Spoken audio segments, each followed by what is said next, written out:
Scenarios of what happened the night of June 15th continue to grow. The wandering away, sneaking off to go play or whatever she may have done, that is a viable option. The night she went missing, authorities said she walked away from her house. The following day, an Amber Alert was issued. People are probably tired of hearing this. All possibilities are on the table. We're not completely eliminating the abduction idea. Investigators have poured through data. We have gone through reams and reams of data. We've collected statements. We've chased down every credible lead that has been given to us. And we are still not much further along than when we started. Surveillance videos, GPS locations, cell phone tracking, cell phone data, electronic data, anything that we could think of to get our hands on. We found nothing to lead us to believe that she's been abducted or trafficked out of the area. Pruitt works alongside the... I just wish she was in jail. I really do. I think she's a despicable woman, and I apologize. Well, in order to go to jail, you have to commit a crime that is go to jail. Yeah. You're welcome. Have a good day. Ben Hill Road in that area, that's the main, because she's 5 years old and she left the house. And evidently, she got a little farther than they expected. A statewide Amber Alert. She was last seen outside of her home in the 100 block of Ben Hill Road, which is located in the Beech Creek community of Hawkins County. A family member reported her missing to the Hawkins County Sheriff's Office at approximately 6:30 Tuesday evening. Let me start with the scent dog. They smelled her clothes. We watched. Well, me and Candace sat here and watched the whole thing happen. So they took some of her fresh clothes out of the dirty laundry. The dog smelled it. They took them to the basement door.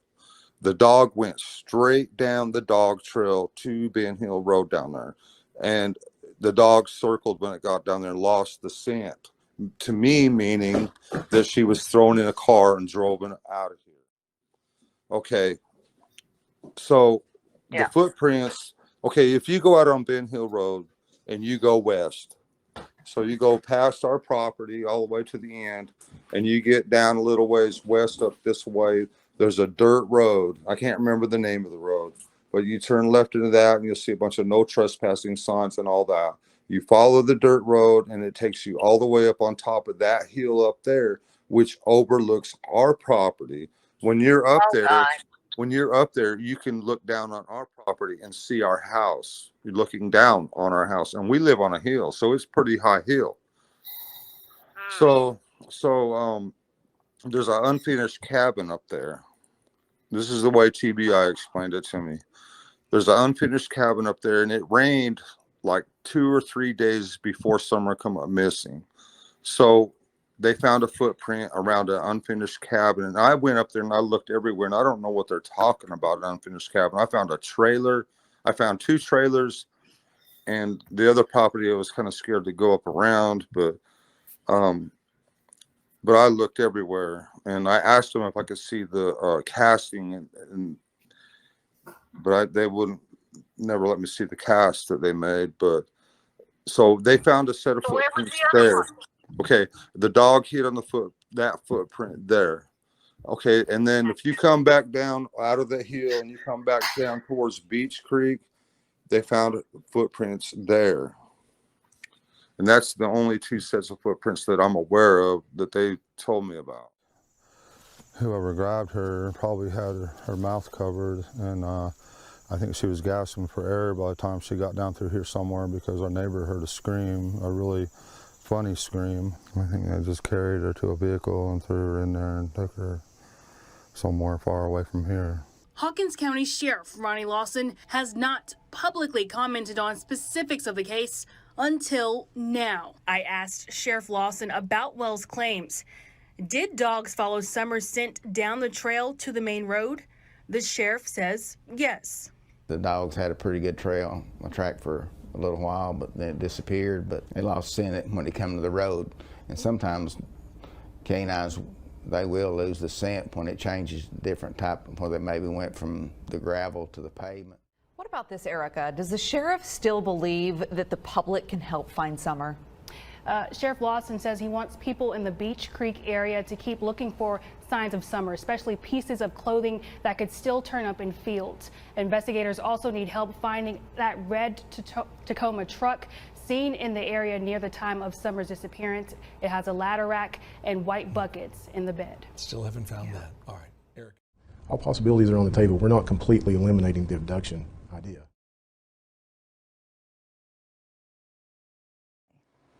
With a piercing scream, doing what she was taught to do, 6-year-old Kennedy Nash just narrowly escaping an alleged abductor.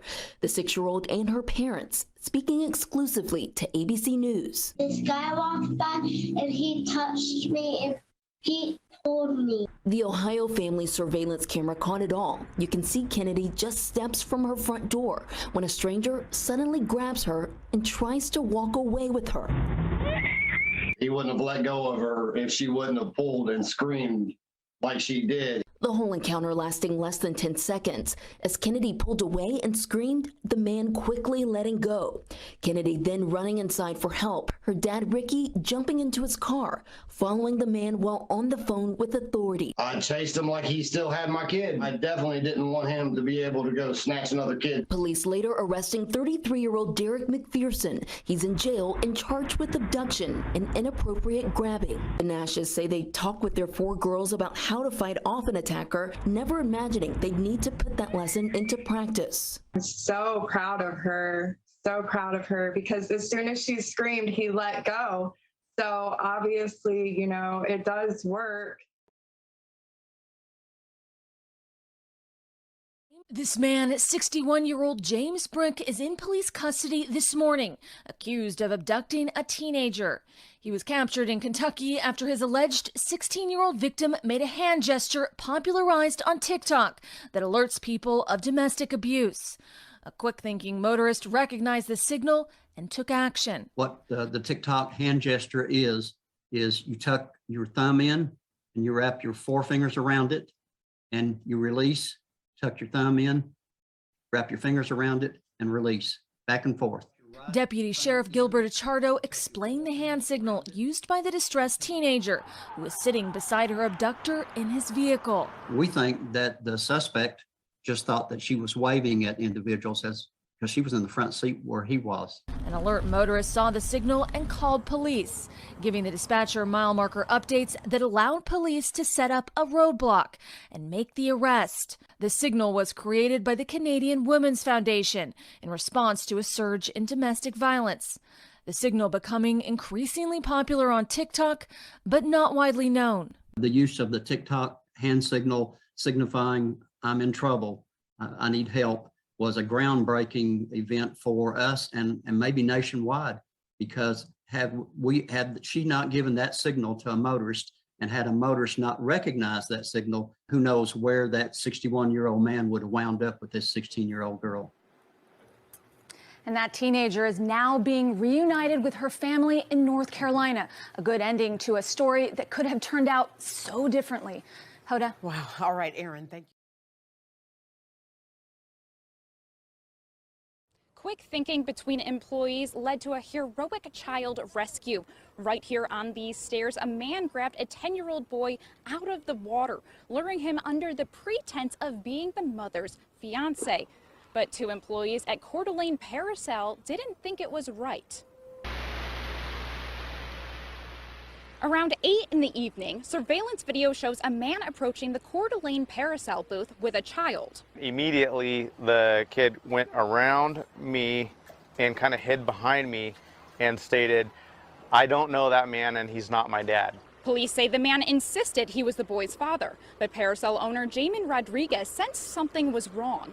After moving the child out of the way and questioning the man, he told Rodriguez he would, quote, get the boy's mom. Rodriguez discreetly called the police, but kept moving. So then he started heading back down the dock, and I'm like, Riley, you stay with the kid, find his mom. I'm gonna go follow this guy because we can't let him go. If we let him go, he could be gone forever. Rodriguez has kids of his own and felt the danger of the child who was now hiding behind him. He followed the man for 15 minutes around the lake, updating dispatch on his every step, much to the man's dismay. He's like, stop following me, leave and go back to your booth. And I was like, no. He's just like a main actor in like a horror movie, like that kind of creepy oddness. Meanwhile, his employee stayed with the child and went to find his actual mom. He goes, she's right there, can we run? And so we both started to run to her. He was crying, super sad. The boy's mother says everything feels surreal, but she's so grateful for the help of the men. The most important thing to take from this story is people are just more aware of the fact that this stuff could happen in our little town of Coeur d'Alene. When police arrived, the suspect, John Marshall Randolph, was booked into the Kootenai County Jail for 1 count of child enticement. Randolph has already been bonded out, but the boy's mother and the employees say they are moving further in the legal process so that this suspect stays off the streets and away from children.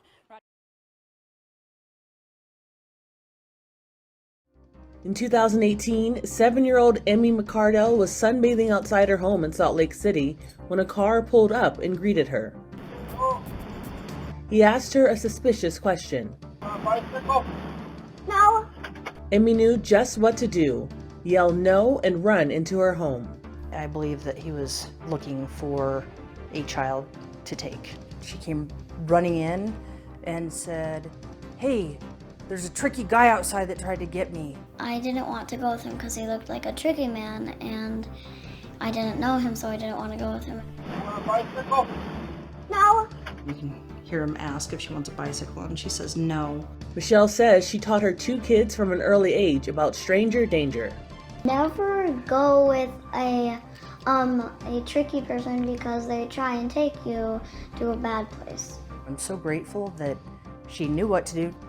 In 2021, a Good Samaritan noticed a teen doing this and called 911. I've been following this Toyota Corolla from Adams County. This female on the passenger side, brunette, motioning for help, call 911.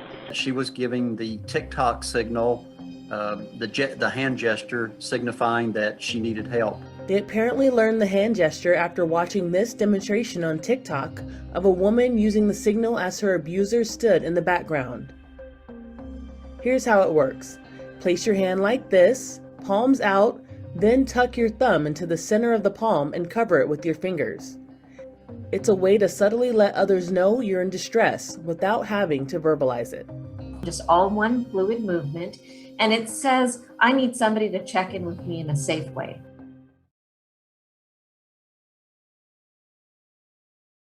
In November of 2022, a little boy sensed danger and went to a local business for help. Sammy Green was walking home from school and was approached by a stranger. I guess she was harassing him on the way home and saying that she knew his family and she would take him to the Wawa to get some candy and kind of to stick with her. So I know something internally did not feel good to him, and he came right into Danny B. Funky. Sammy was a regular at the gift shop, so an employee named Hannah handled the situation.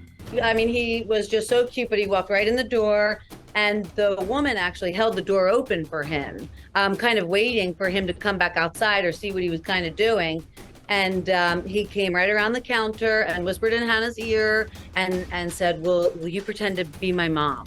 Hannah went to talk to the woman, but she took off. She locked the door and alerted her boss as to what happened. The woman was identified by police and was referred for mental health treatment.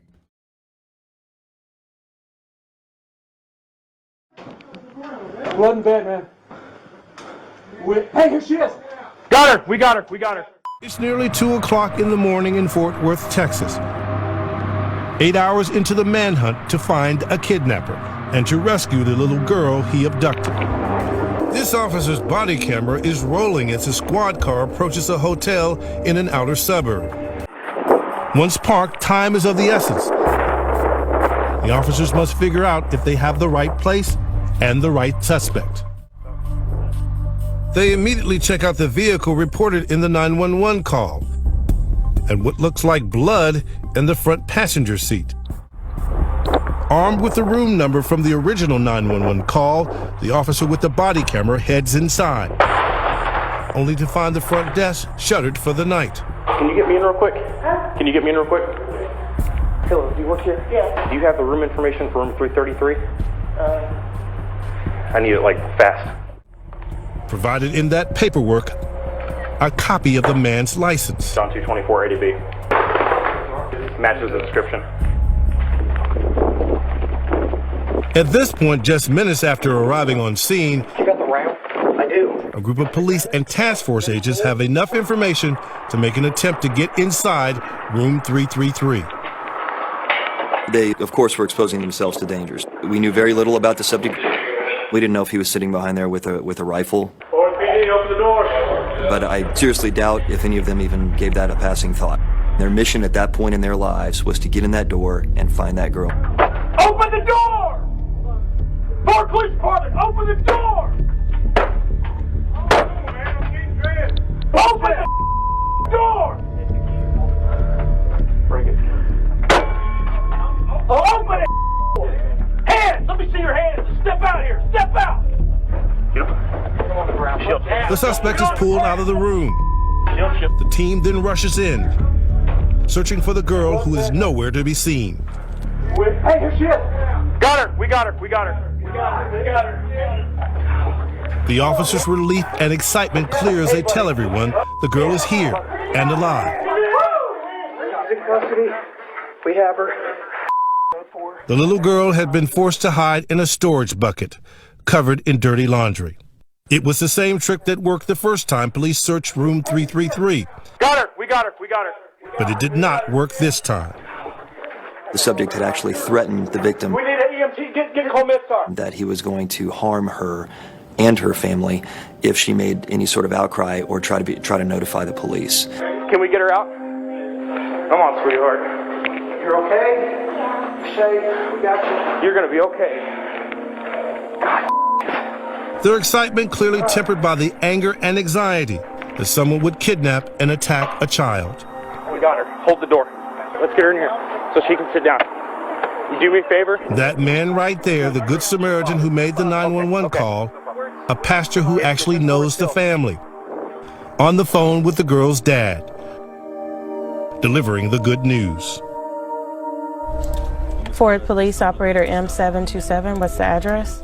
Back at the call and dispatch center, Krista Morrell finally found out what happened. Oh man, it was like a ton of bricks had been knocked off of me. I took a moment, I did cry at work, like after they found the girl. I think it was just because my adrenaline was so high and a sense of like, oh, we found her. She got emotional again when she got home, realizing her determination helped return a child to her mother's loving arms. I went straight in and I just hugged my babies and I was crying. I'm getting emotional now thinking about it, and I was crying. It was just a lot. You could just think, oh, that could have been me. And it was good to know my babies were at home. But that little girl, she wasn't at home with her mom. She wasn't safe. But thanks to you, she was. Now. I just say it was God. God led all of that. The 51-year-old suspect pleaded not guilty, but in court, Neely Cox played parts of his police interrogation tape. I scoped it out pretty good. Where he admitted to kidnapping the girl. It took a jury just 10 minutes to convict him. He was later sentenced to life in prison. Nobody's ever going to be victimized by this man again. If you're sitting at home and that Amber Alert goes off on your phone, it doesn't mean you can't do something. Neely Cox says the case has had a profound impact on not just her, but everyone involved. So a 15-year-old has been arrested accused of being the one that was caught on tape trying to kidnap a toddler. This was in Washington State. Somebody grabbed 22-month-old Owen Wright at a park. Owen's siblings saw and took off after that person, and two other teens helped them chase the same person. The person is very, I don't really know him that much. He's very hard to predict. He's unpredictable. I did see him walking the day of the incident, but we didn't bother to go catch up to him and stuff because he looked like he normally would. Eventually, the suspect dropped the little boy and ran away. For the last 24 hours, we identified a suspect, and then through the process of a neighborhood search, some evidence located at the scene, we conducted an interview with the suspect. The kids did a fantastic job that actually chased the suspect at the time, which in my opinion they're the real heroes. April 25th, 2019, in Middletown, Ohio. A grandmother driving with her grandkids gets out of her car, and 10 seconds later, a strange man jumps into the driver's seat and steps on the gas. I heard the kids scream. Sent an officer immediately. Police had a vehicle stolen. What starts off as a carjacking now is turning into a kidnapping. Security cameras capture the horrified grandma frantically trying to chase the car down. The grandmother on a dead sprint trying to get control of this vehicle. Running after the car in sheer panic at the fact that the car is being stolen with her grandchildren inside. It all happens in a matter of seconds. It was a life or death situation. If he takes those kids and we don't locate that vehicle, who knows where these kids could have been kidnapped and taken to. There's a very good chance he had some pretty nefarious thoughts in mind.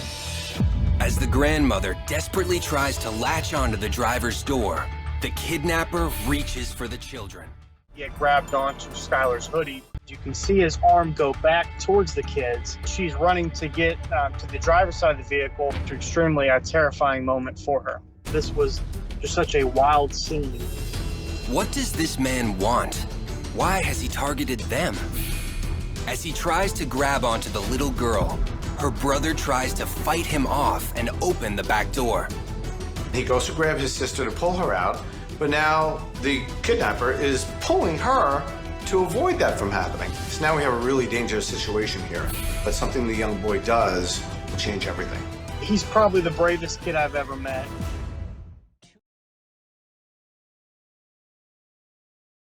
Good morning to you, George. This is a parent's nightmare. Police say this little girl was riding her bike on her street around 5:30 in the afternoon when she was suddenly forced into a stranger's car. That neighbor, thankfully, springing into action. Stay right there. Stay right there. You're watching police body camera video of the moment a 6-year-old girl was rescued from her alleged kidnapper. Hello. It's okay. Come here. It's okay. Police say she was riding her bike when witnesses saw a man grab her and throw her into his car. Parks his car, middle of the road, gets out, picks up a little girl off her bike on the sidewalk, throws her bike, throws her in the passenger seat, and he just, takes off. Neighbor Prentice Weatherford hopping in his car to pursue the suspect, only stopping when he saw a police cruiser and provided them a partial license plate number. As I'm watching it, it felt like my stomach would just fell. I had to do something. Thanks to detailed descriptions of that vehicle, officers were able to locate the little girl within 10 minutes. See your hands. What's your exact location? Hands. Sergeant Joe Keeling quickly arresting 40-year-old Robbie Wild. You feel that fear that the child probably has in them, and you want to get to them as quick as you can and remove them from this situation to try to limit the trauma to them as much as you can. And luckily we were able to find her pretty quick. Officer Jason Burba taking the young girl out of the passenger seat, carrying her to safety. We were glad we were, there to get this guy off the street, there to get that girl safe, because if we miss this opportunity to do this one, it could be, our child next on the bike riding the streets. Experts say this could have easily been a worst-case scenario if not for the vigilance and fast action of strangers. That's the reason this child is home with their family safe tonight, because the public out there, they saw something, they said something, they did the right thing.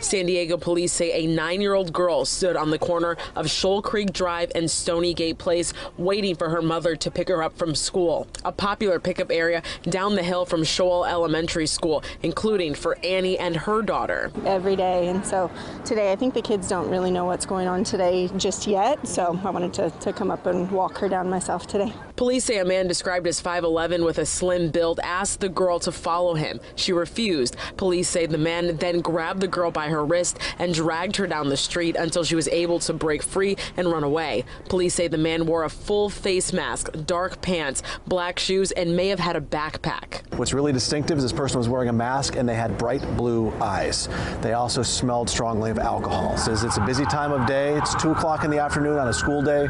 We expect that maybe somebody saw something, right? And even if someone is second guessing themselves, it's probably nothing, we're really hoping they come forward. Any information in this kind of case is useful to us.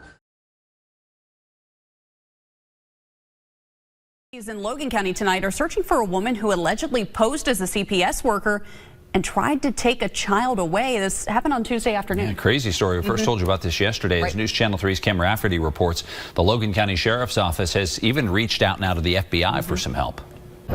Logan County deputies are searching for a potential suspect following a 911 call in Whitman, where a woman claimed a child was almost abducted by another woman who posed as a CPS worker. The victim told deputies a woman came alone. She announced she was from Child Protective Services and there was a complaint. She told the victim she had to interview her and possibly take the child away. Went into the home, had the lady do a urine test, and then inspected the child. The victim told deputies as the woman was leaving, she took the child with her, saying she had to go to her vehicle, but there was no sign the woman had a vehicle. The mother stopped the individual, got the child back, and then called 911. That's when she says the woman ran off. She gave deputies a description of the woman that entered her home. She said she was about 5'7", dark brown hair, around 250 pounds, and well-dressed, well-mannered, professional. Logan deputies contacted Logan CPS and surrounding counties, but the victim has never had a complaint filed to even initiate a CPS visit. Chief Deputy Mays says this is not CPS protocol. Workers carry badges with them with their picture. And I'll just go by my experience with them here in the county. They go in pairs, and a lot of times law enforcement will accompany them. And workers usually do an initial visit. The Logan Sheriff's Office has contacted the FBI for help. Chief Deputy Mays says if a person claims to be a CPS worker, you have the right to see some identification. You know, human trafficking comes in all forms, and Logan County's not exempt from that. And be vigilant about who you let in. Kim Rafferty, WSAZ News Channel 3, Whitman.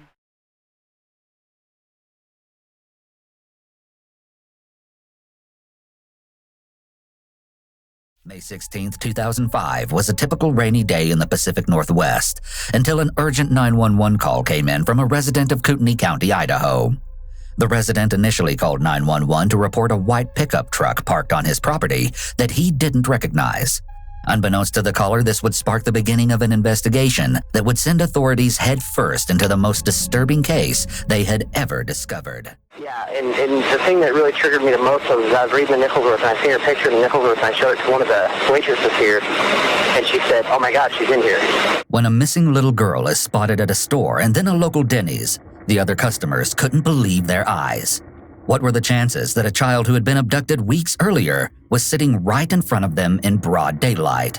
But as the police arrived on the scene, they quickly realized the horrifying case that shook not only the city of Coeur d'Alene to its core, but also the entire country was far more grisly than they'd expected.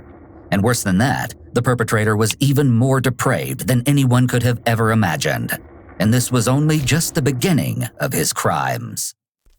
Many of the details presented in this video have never been heard before and were obtained from actual police reports, along with chilling crime scene photos.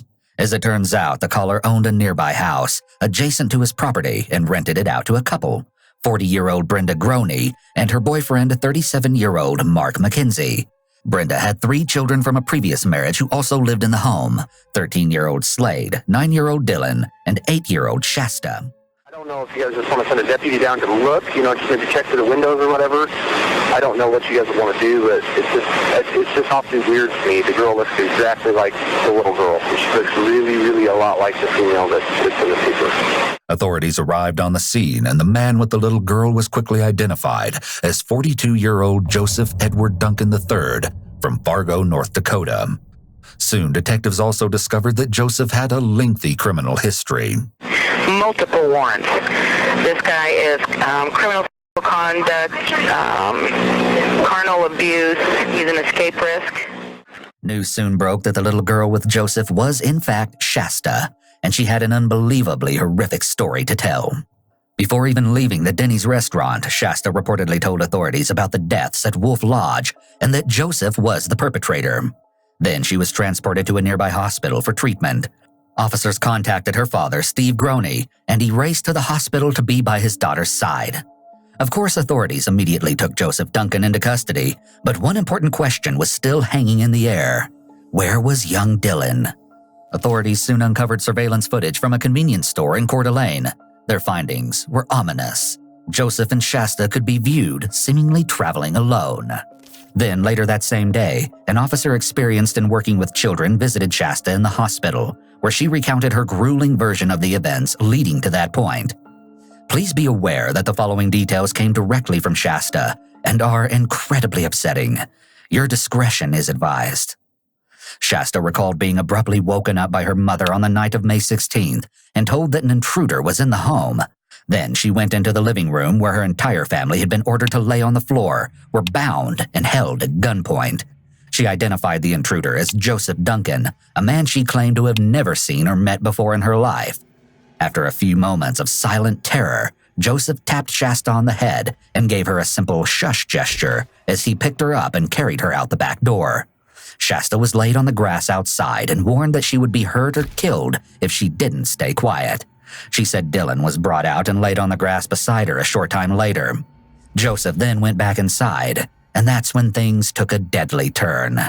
Shasta told the detective that she heard Mark shouting "ow" or "ouch" sometime after Joseph re-entered the home. Then, unaware of what had happened to her family, she explained seeing Slade walking around outside acting very strangely. After that, the next thing Shasta recalled was that she and Dylan were being loaded into a pickup truck and driven to a nearby property, where Joseph then transferred them to the stolen red Jeep. Shasta continued, telling the detective that Joseph drove them out to the remote wilderness of Montana, where they stayed at various campsites. She claimed Joseph slapped her very hard and would chain her and Dylan to trees whenever he had to leave the campsite. Shasta also remarked that he would put small pills in their drinking water, but she didn't know what was in them. Furthermore, the little girl described how Joseph had forced her and Dylan to write letters to their father while being held at the campsites. One letter written by Shasta indicated that Joseph had been giving them some hope of a safe return, saying, "We might see you guys again." In his letter, Dylan wrote, "We're still alive, we're okay, we know what happened to Mom." On one occasion, Shasta said that Joseph left her chained to a tree while he took Dylan away for a long time. When they returned, Dylan was noticeably injured, and Shasta eventually learned that they had gone to an abandoned cabin in the woods, where Joseph tortured the young boy for hours. Joseph actually showed Shasta a video recording of her brother, with his hands tied behind his back, being assaulted and hung by a wire noose from the cabin's crossbeam. In the video, Joseph shouts, "The devil is here, boy, the devil himself. The devil likes to watch children suffer and cry." In the recording, Joseph brought Dylan down and revived him, promising to take him to the hospital. At one point, Joseph started to sing the Lord's Prayer using an eerily high voice. As he sang, "Thy will be done," he interrupted himself and shouted, "Can this be your will? You put people on the earth to do this. How can you do this? How can you let me? God, where are you? Show yourself." Tragically, Shasta's next admission removed any remaining hope that Dylan was still alive. She told the detective about another incident in which Joseph reached inside a container, presumably to grab a beer, and fired a shotgun from inside the container, fatally shooting young Dylan. It's unclear whether or not the shot was accidental, but nevertheless, Joseph then apparently burned the young boy's body in a fire at the campsite. Then he packed Shasta into the Jeep and drove back to Coeur d'Alene. As they drove through the town, Joseph decided they'd make a stop at the Denny's restaurant, which is precisely when the 911 calls about a little girl resembling Shasta started flooding in. Before the interview ended, Shasta explained to the detective in graphic detail what Joseph had told her about the fateful night at Wolf Lodge and how he had killed her entire family. She also reiterated that he was a total stranger, not known by anyone in her family. But then, just when investigators thought they were nearing the end of this nightmare, Shasta said one last thing that stunned the detective right to his core. Shasta shockingly informed the investigator that Joseph claimed to have committed other violent murders in the past. Without any more information, the interview ended, and authorities immediately prepared a search warrant for the stolen Jeep Joseph had been driving. They also made preparations to search the probable crime scene in Montana. And on July 3rd, just one day after Shasta's rescue, authorities located a cabin in the Montana wilderness that seemed to match the one from Joseph's recordings. Still, despite extensive search efforts, Dylan's remains were nowhere to be found. Meanwhile, the FBI Computer Forensics Laboratory continued to pull evidence from Joseph's film equipment, including extremely graphic video clips from inside the old Montana cabin depicting the horrendous torture of Dylan. FBI personnel searching in St. Regis, Montana, alerted deputies back in Idaho that human remains suspected to be those of Dylan had been located in a mountainous area, matching that which Shasta had previously described. The same day Dylan's remains were found, Joseph requested to speak with a jail chaplain, telling him he wanted to talk about forgiveness because he killed 3 people in a house. 4 days later, he sat for a long-awaited interview with Kootenai County detectives regarding the Wolf Lodge case. Authorities discovered that Joseph kept an encrypted journal online called The Fifth Nail, which he started in 2004. Decades later, the journal was broken into, revealing Joseph's twisted mindset. He wrote on the blog just days before the attack at Wolf Lodge. One post written on May 11, 2005 reads, "To be more specific, I am scared, alone, and confused, and my reaction is to strike out toward the perceived source of my misery, society. My intent is to harm society as much as I can, then die. As for the Happy Joe, Jet, well, he was just a dream. The boogeyman was alive and happy long before Happy Joe."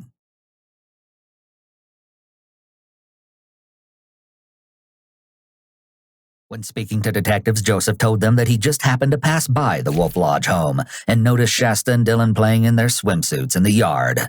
That's when he decided to pull over and survey the residence, thus putting his evil plan to abduct the children into motion. He may have been driving around and searching for his target as he was prepared with items in his vehicle to subdue the victims.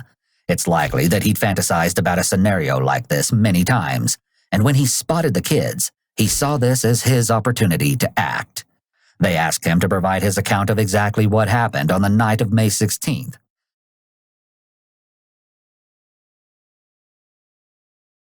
Joseph said he arrived on the Wolf Lodge property in the stolen Jeep sometime between 2 and 3 a.m., with plans to approach the residence through the open field.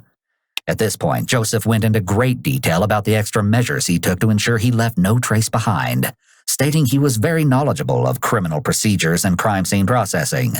Joseph proudly explained how he intentionally bought disposable shoes, much larger than his actual size, to throw off the investigation. He boasted that he used gloves to avoid leaving any fingerprints. Then he continued to tell detectives that he surveyed the Wolf Lodge home with night vision goggles as he moved across the large field surrounding the residence. Joseph said he took extra care to be quiet because he knew dogs were inside the home.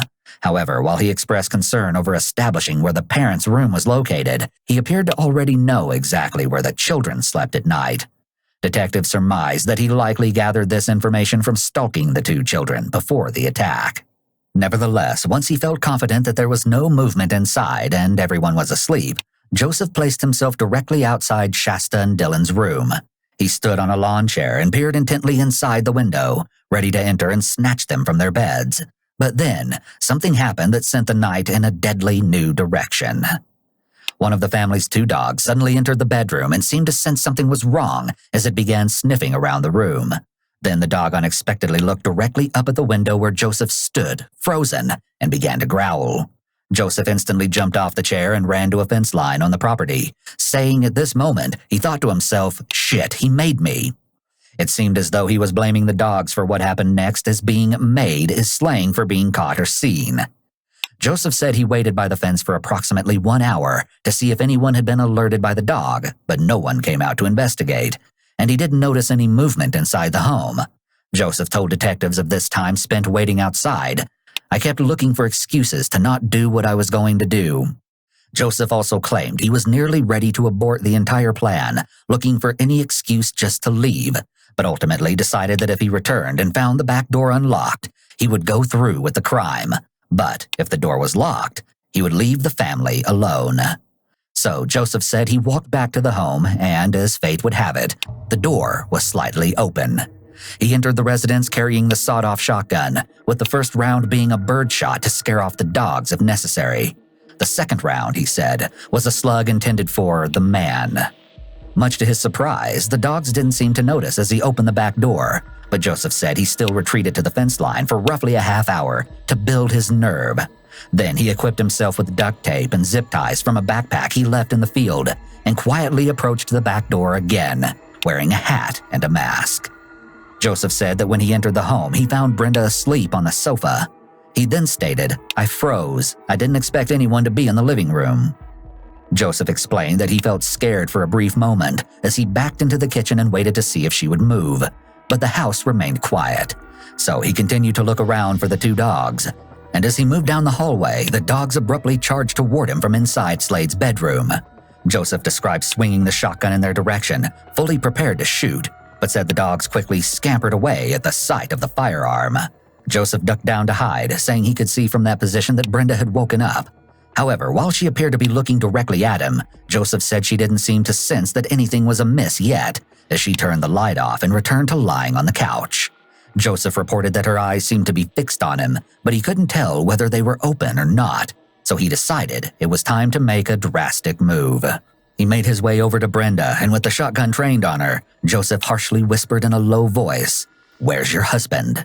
He said that Brenda looked up at him with a confused expression on her face, so he repeated the question with more intensity. This time, Brenda replied that her husband wasn't in the house, so Joseph instead demanded that she bring him to the man. Then, Joseph said Brenda quickly got onto her feet and dashed up the stairs to where Mark was sleeping. He instructed Brenda to wake up Mark, and she did so by shaking him and shouting, "There's a man here with a gun." Joseph told detectives that Mark then rolled over and locked eyes with him, but for unknown reasons, the cold-blooded killer became overwhelmed with emotion at this point in the interview. After regaining his composure, Joseph described grabbing 2 sets of zip ties he had earlier interlocked in a police-type fashion to restrain the adults. However, he hadn't anticipated Mark's size and soon realized he would need to use both sets to secure his wrists. Furthermore, he fumbled with the zip ties at the top of the stairs, dropping the one that crime scene analysts later found while searching the home. Joseph said Mark complied and continued to lie face down on the bed as Brenda was ordered to fasten the zip ties around his wrists and ankles. Next, with Mark immobilized, Joseph asked where the guns were, wanting the couple to believe his sole mission was to steal them, not to abduct the children. He likely said this to prevent the adults from trying to fight back. Most people won't risk their lives over a robbery, but would in order to protect their children from abduction. Mark and Brenda couldn't run because they weren't going to leave their children behind, and they were likely afraid to fight Joseph because he had such a clear advantage with the weapon. Mark made his way down the stairs on his backside, and once they were both in the living room, Joseph prompted him to lie face down on the floor. Then he advised Brenda to wake up the children and bring them out. Joseph recalled hearing Slade shout, why, as his mother alerted him to the danger.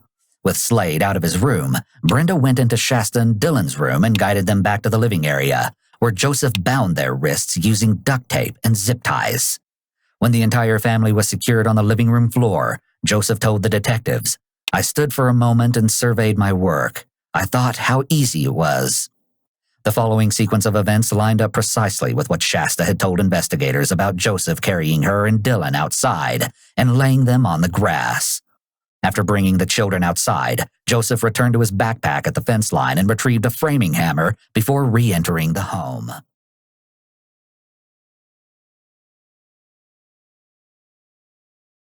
Once inside, he removed the duct tape from Slade's ankles and guided him outside to a spot where he was out of sight of the other children. Without warning, Joseph violently hit Slade in the back of his head with the hammer.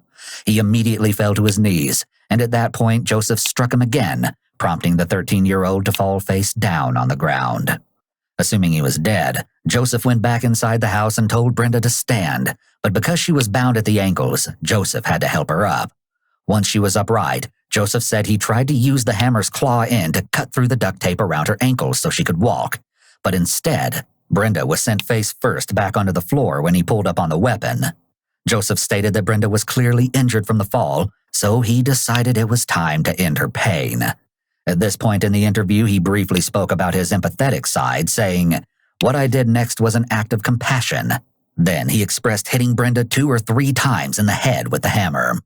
After he was satisfied that she was no longer alive, he moved over to Mark, who he stated was still realizing what was happening, and struck him 2 or 3 times on the top of his head. Joseph said Mark cried out, "Ouch," before going still, just as Shasta had previously told detectives. Joseph then went back outside and noticed that Dylan and Shasta were both propped up, against their orders to remain laying down, and were speaking with Slade, who Joseph was shocked to find alive and moving around the house's exterior, presumably attempting to flee the scene and get help. He demanded the 2 young children to stay still as he ran after Slade, and for a moment, he actually thought the teenager had gotten away. Unfortunately, Joseph caught up to Slade in front of the house, where he was standing frozen in confusion from the traumatic head wounds he had endured.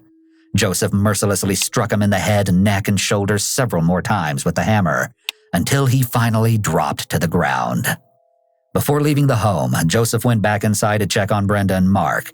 He said both were making snoring or mumbling sounds, so he struck each victim's head a few more times. He described not wanting to look as he hit Brenda. Authorities raced through the steady rainfall to the rural Wolf Lodge home and made their way down the dirt driveway. As they continued their approach, they stopped to peek inside the family's vehicle, which was parked a short distance away from the residence. Officers glimpsed a hunting rifle lying on the front seat and also noticed what appeared to be bullet holes in the rear windows. As they moved closer to the home, several bloodstains on and around the front door became visible. Deputies also noted blood in a pool of rainwater that had formed in the grass next to the walkway. They attempted to elicit a response from the family by pounding on the locked front door and demanding someone open up, but the only answer they received was that of dogs barking. They quickly proceeded to the back door and discovered it had been left ajar. Authorities immediately took one of the visibly frightened dogs into custody. The other, however, remained hiding inside the home. They would soon uncover the source behind the dog's extreme fear. Inside the kitchen, an officer made a most gruesome discovery. The body of a teenage young man was lying face down on the floor, his head wrapped and his hands bound behind his back with duct tape. Then, in the area between the kitchen and living room, the officer spotted another victim, a fully dressed adult woman also lying face down on the floor. Her hands were cuffed behind her back using heavy-duty zip ties in a manner similar to that practiced by law enforcement. Duct tape had also been used to restrain the woman's ankles and feet. Horrifyingly, there was yet another body lying face down in the living room. The adult male victim was dressed only in shorts, and zip ties had been used to bind his wrists and ankles together. The officers confirmed all 3 were deceased. Even more disturbing, on February 17, 2005, Joseph wrote, "As long as we keep attacking the symptoms of social disease, the so-called offenders, then our problems will keep getting worse. Someday, soon I hope, society will be forced to wake up and recognize how it propagates its own misery by denying the truth that criminals are victims too." He expanded on these thoughts, writing 11 days later, "Yes, I know a lot about abuse from all 3 sides, the victims, the offenders, and the systems. I'm not saying let offenders do their thing. I have no problem with taking direct measures to stop people from hurting people. But I think it is more effective to take direct measures to stop people from wanting to hurt people. We should offer free offender counseling and even amnesty for certain types of offenses if the offender agrees to treatment before they're caught. That would be a very practical and effective way to reduce crimes dramatically. I doubt it will ever happen, though, because our society loves the excitement that offenders bring into our living rooms through the media, and we would be lost without someone to point our fingers at."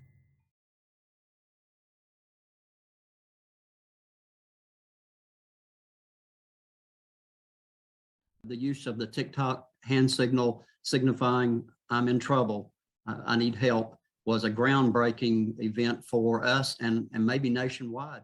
Hand gesture is you tuck your thumb in and you wrap your 4 fingers around it and you release, tuck your thumb in, Wrap your fingers around it and release. Back and forth. Deputy Sheriff Gilbert Achardo explained the hand signal. When she left the house, evidently she got a little farther than they expected. All possibilities are on the table. We're not completely eliminating the abduction idea. All possibilities are on the table. We're not completely eliminating the abduction